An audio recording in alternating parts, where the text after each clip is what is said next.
Welcome to the Wealth Matters podcast, where investors come together to better understand how to build passive cash flow and create generational wealth without all the confusing mumbo-jumbo.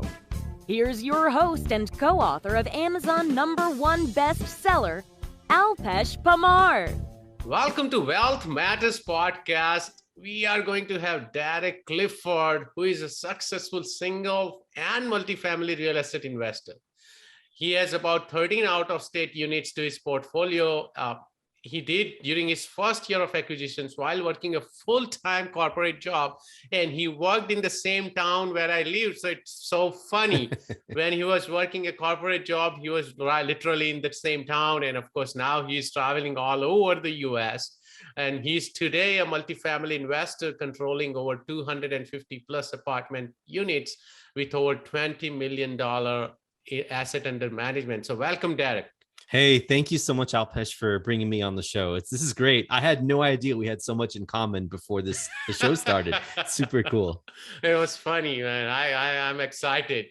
So tell us something interesting or funny about yourself.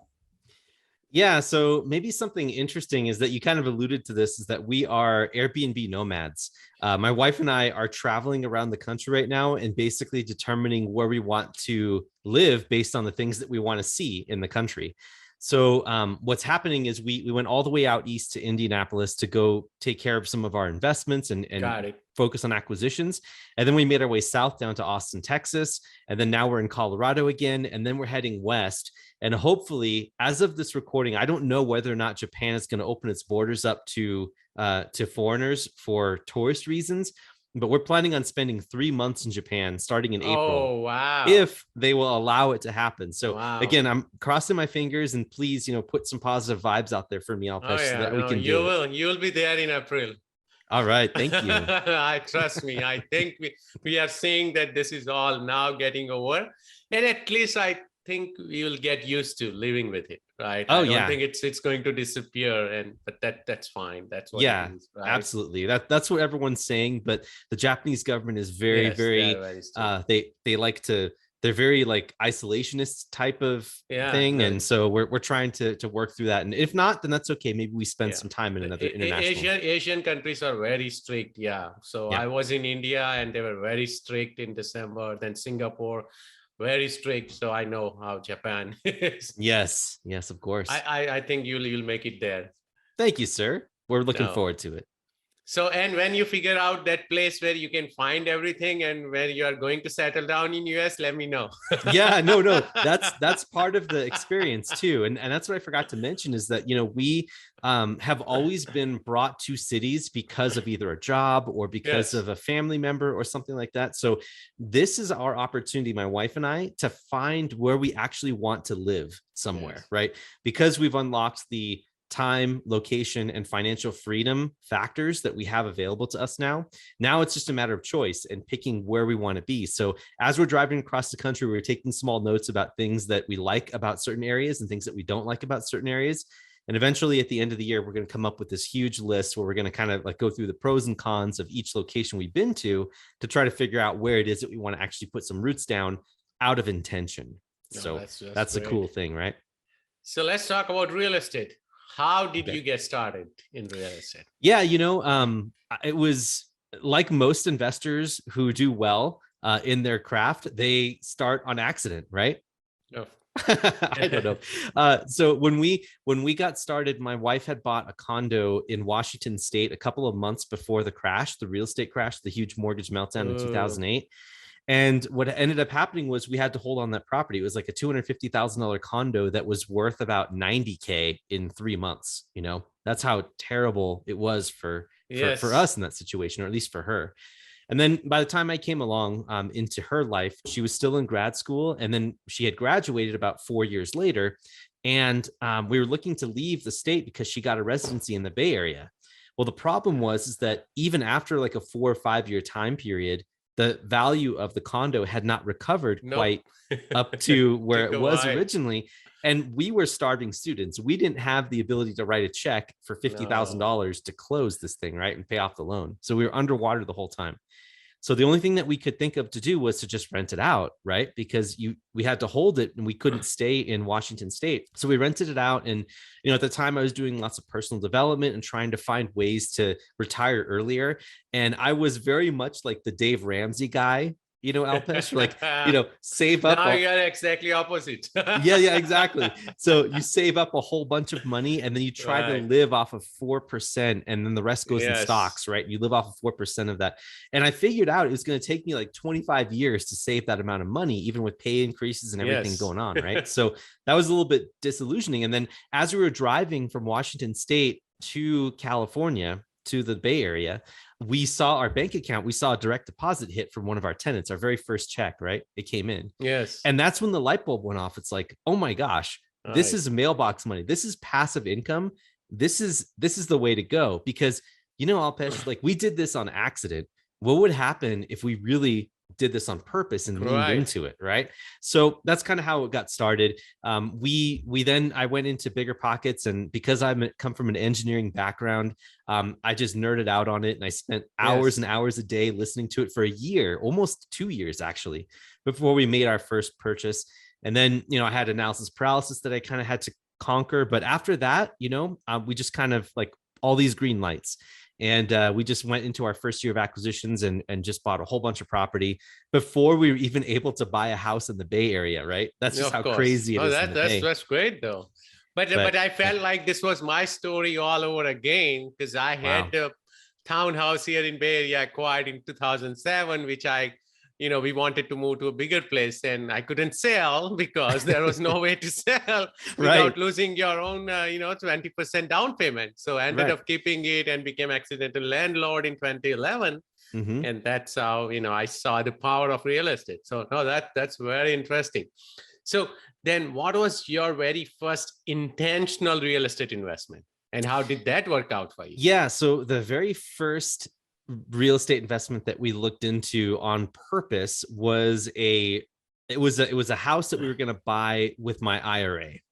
So I had looked around a lot of different places, and I realized that I had to start saving up some cash at the time, right? So I was building up a savings, and I didn't want to use all that savings up on one investment property, especially if I didn't know this was going to be right for me. So when I bought the first one, I went out to Indianapolis because it just so happened I had a mastermind event there. And when I was in Indianapolis, I met up with a few people who were real estate investors, and they drove me around and kind of showed me what they did. These were other mastermind members that were in my group. And I decided to go with a turnkey company, and I bought my first rental property with my IRA using my own money. That's how you start, turnkey. Yep. That's right. And it turns out, I don't want to spoil the story, but that is the worst performing property that I have in my entire portfolio. Of course, that's how it starts. It's just the way that it is. First one, I lose every penny. I put 35,000 and I sold it for $3,000. Oh my gosh.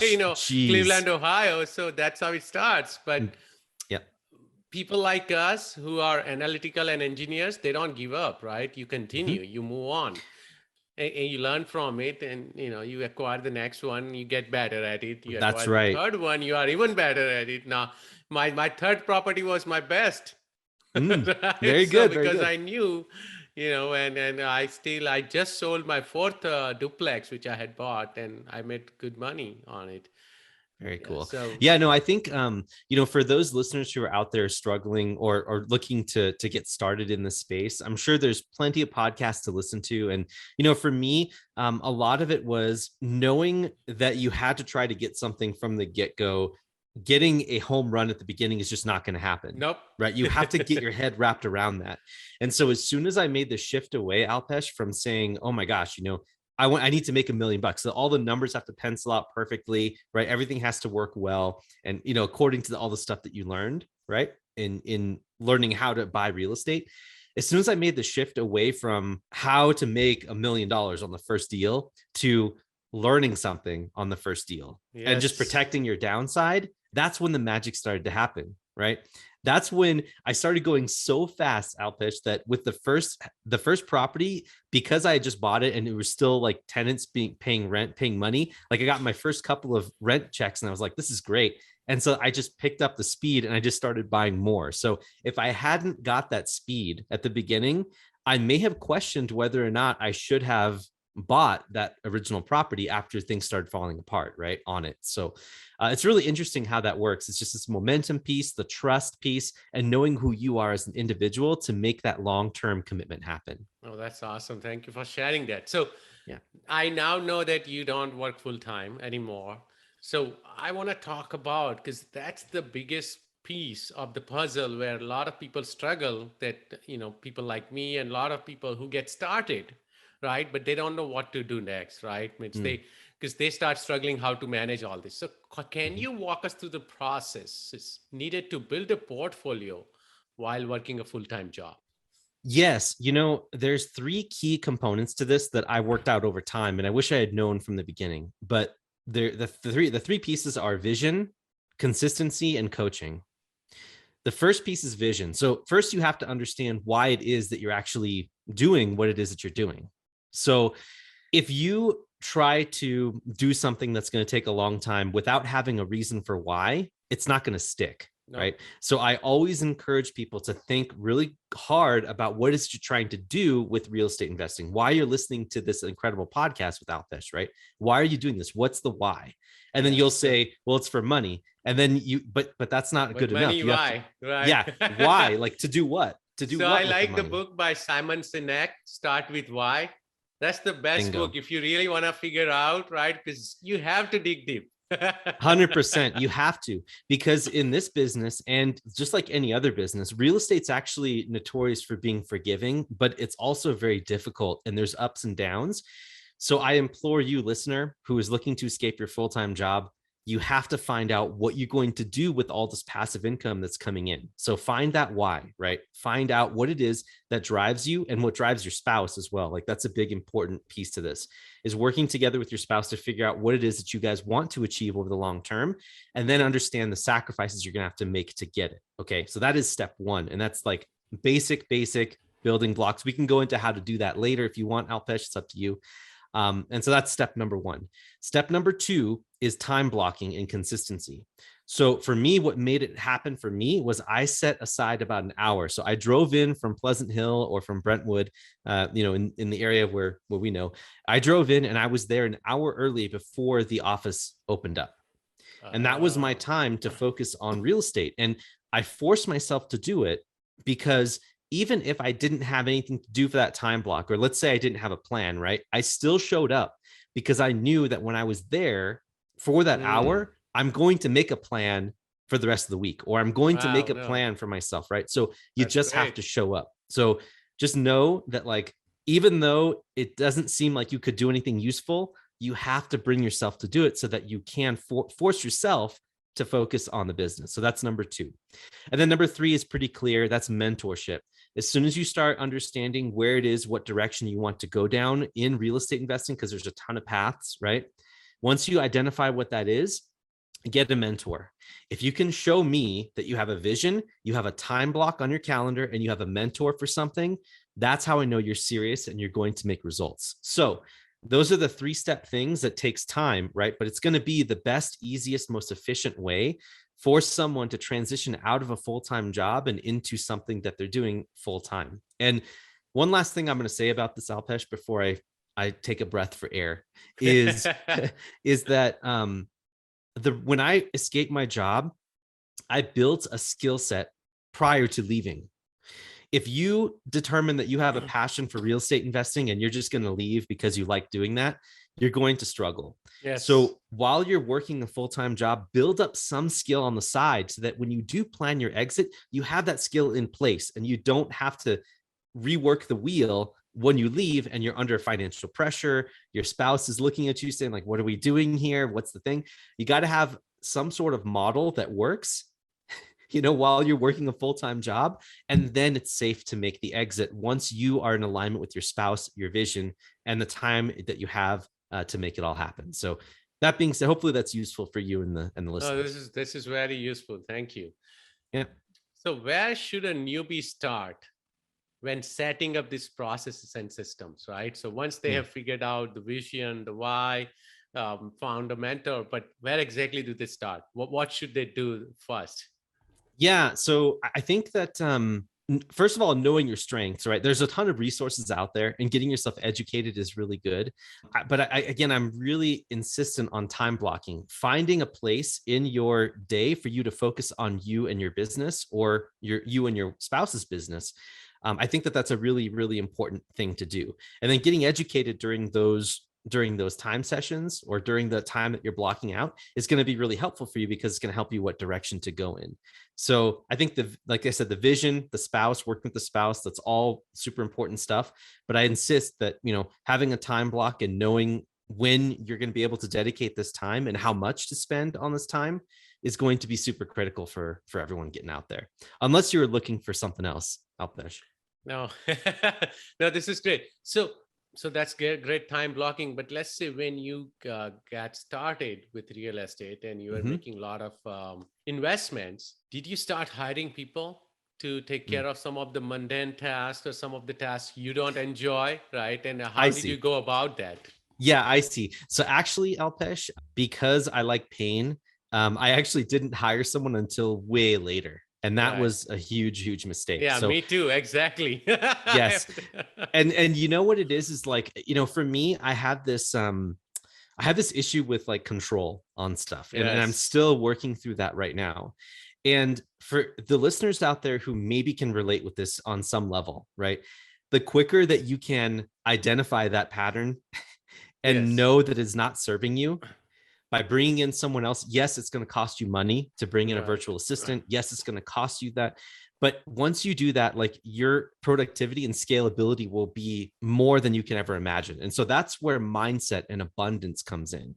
And I think that that's incredibly valuable advice, Alpesh, is to bring on virtual assistants to help you with the mundane or the repeatable stuff, so you can focus on things that you want to do. And I wish I had done that at the beginning, because there were so many places looking back now where I could have simply outsourced or done it differently. So yes, great advice. I agree. So what are some of the tasks your VAs do right now?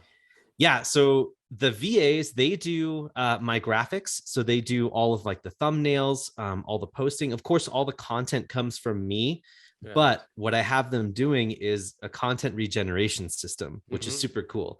So they're automatically responding to people on LinkedIn for me. They're producing my podcasts and releasing them, putting them on Buzzsprout and putting all the social media together for that. They are preparing my newsletters that go out for all the investors for all of our investments. They're checking my email. They're helping me with scheduling. And by the way, this is only with one full-time VA. Like, we're just now looking to hire our second VA.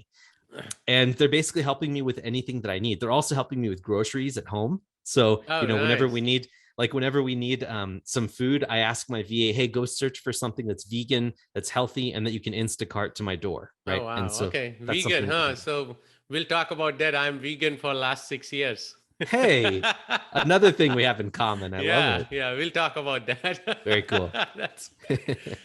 So, no, that's awesome. And that's what most of my virtual assistants do as well. Not the grocery part yet, because I'm a control freak on that side. I make sure I look at the labels. You know how, when you go to plant-based diet and whatnot, you always want to make sure everything's natural and this and that. Of course. No, that's awesome. What are some of the gotchas while setting up the systems and processes? Yeah. So some of the things that could catch you flat-footed is you'll have unintended consequences, like unintended things happen to you. Well, first, let me back up. The first thing is cost, because, when you get trigger happy with all these systems and processes, Alpesh, they can add up after time, right? Like you spend $500 a year for this tool and another $500 a year for this tool. And pretty soon, like, you'll have, a bill once a year that's like $8,000, And then if you stop using those tools, then it's a big problem, right? That's right. That's right. The other thing is that depending on how intricate your systems are, if you're not on top of them, they could break. That's one thing.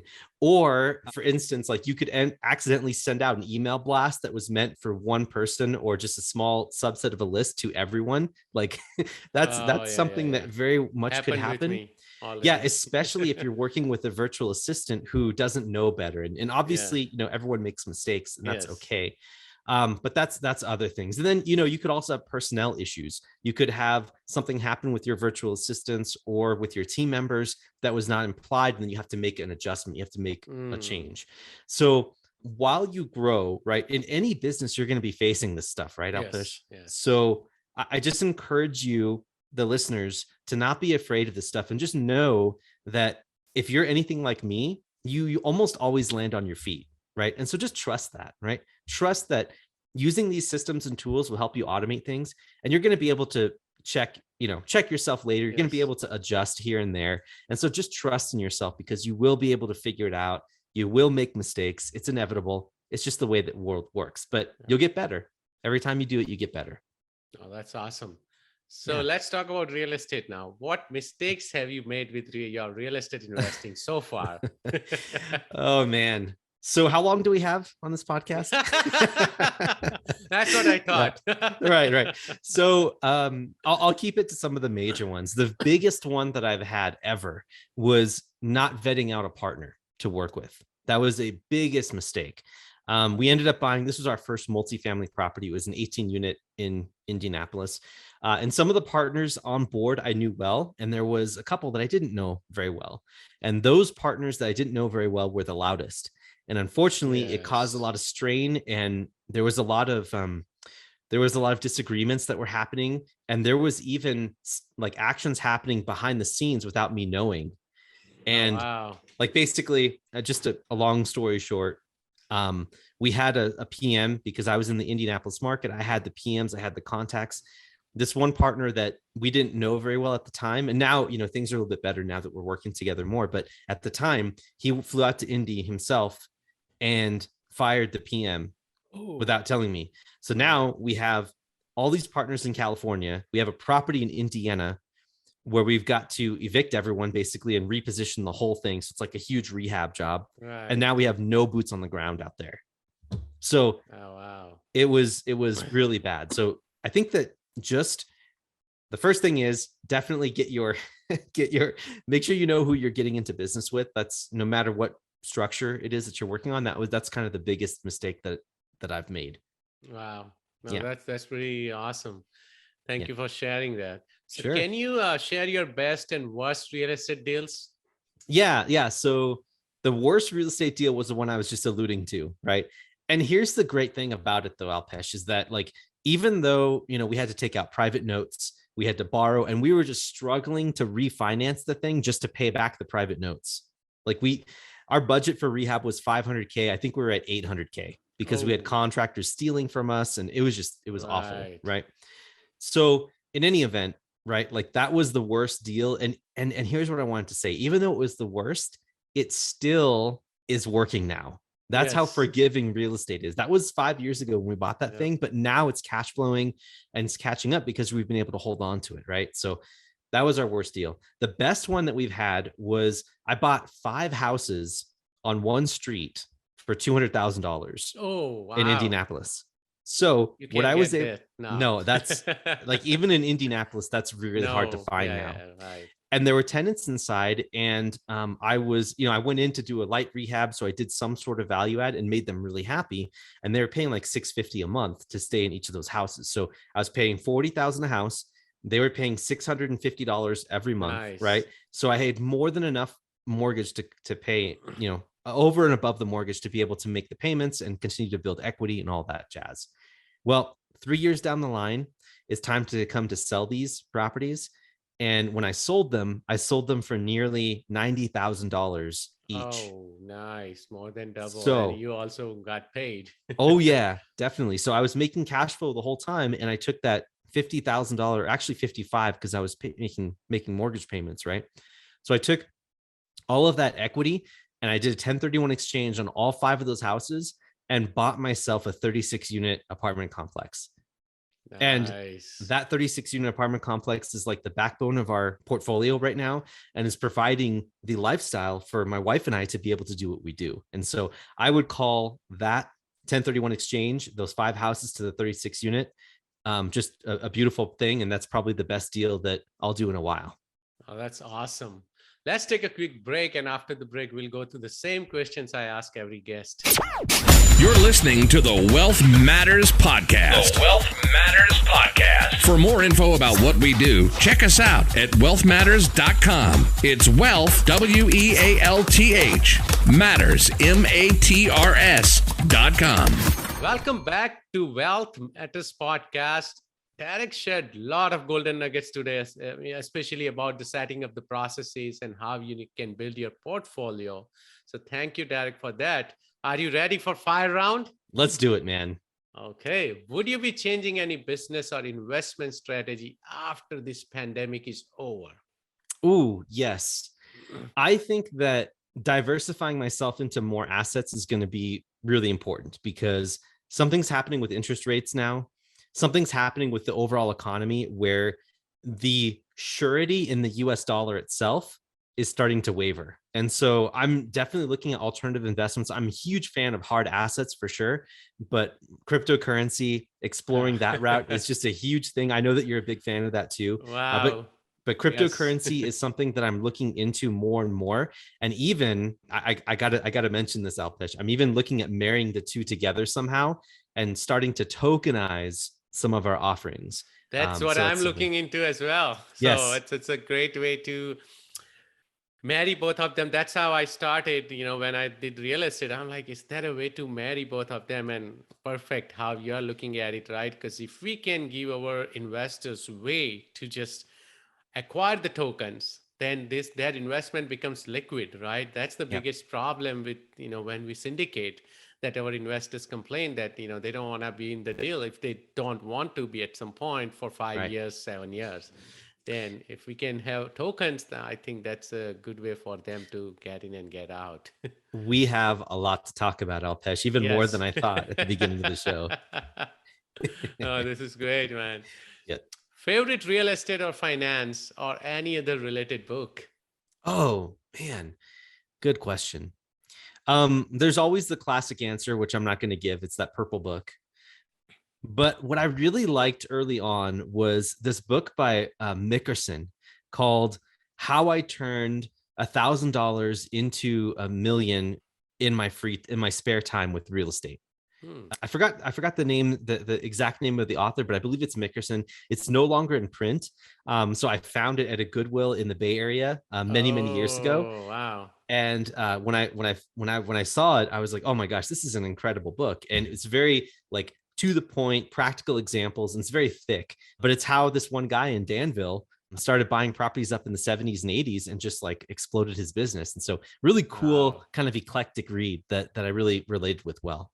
I'm pretty sure Danville and San Ramon in 70s and 80s, if you would have bought land, yep, there will be like 10,000x right now. Oh man, no question. Yeah. Any tool or website you recommend or you cannot live without? Oh man, so can I give two? Is that possible? Okay, so the first one is called Otter.ai.